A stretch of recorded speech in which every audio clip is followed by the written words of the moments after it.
Summer vacation sa isla ng Siquijor? Tara, pag-usapan natin yan.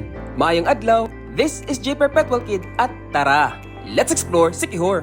So, ano nga bang meron sa isla at dinadayo ito ng mga local and foreign tourists? First, the presence of beautiful white sand beaches all over the island.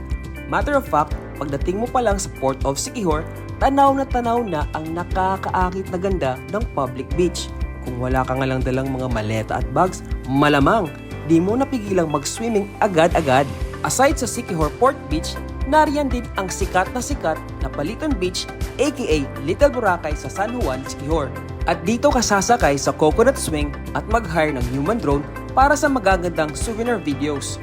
Next, ang Cangbusio Beach which is on the other side of Paliton Beach. By the way, may little beach in between Paliton at Cangbusio Beach. Hotel recommendation, Dwarf Guest House, a 5 to 10 minute walk papuntang Paliton Beach. Please check my other mini vlog for details. Next, ang Salagdoong Beach sa Maria. Note, swimming, cliff jumping, and other water activities are still prohibited due to rehabilitation project sa area. Although malapit na rin itong buksan, waiting na lang tayo sa announcement from the governor. Next on the list ay ang Solangon Beach sa San Juan. This is on the tourist area where many resorts, hotels, bars, and restaurants are located. Hotel recommendations, Carisma Beach Resort if beachfront property ang gusto mo, while choose Hannah's Place if gusto mo ng affordable accommodation. Again, please check my previous mini vlogs for details. Next, we explore Katikugan Dumanhog Beach which is just 2 kilometers away from Siquijor Port papuntang San Juan. I love this area dahil ang lawak ng beach at wala masyadong nagpupuntang tourists. Hotel recommendation, Blue Wave Inn for affordability and this beautiful view from their infinity pool.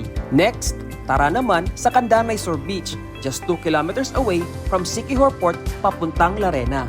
Hotel recommendations, stay at Villa Marmarin if gusto mo ng beachfront. By the way, there's an upcoming new resort with an infinity pool near the beach. Or if gusto nyo ng affordable accommodation, stay at Edmonds Inn and Suites. Medyo mahaba na tong mini vlog. That's why I'll create another post for other tourist spots in the island of Siquijor. Again, this has been J Perpetual Kid and we explored the many beaches in the island of Siquijor. Hanggang sa susunod na biyahe, ayo-ayo!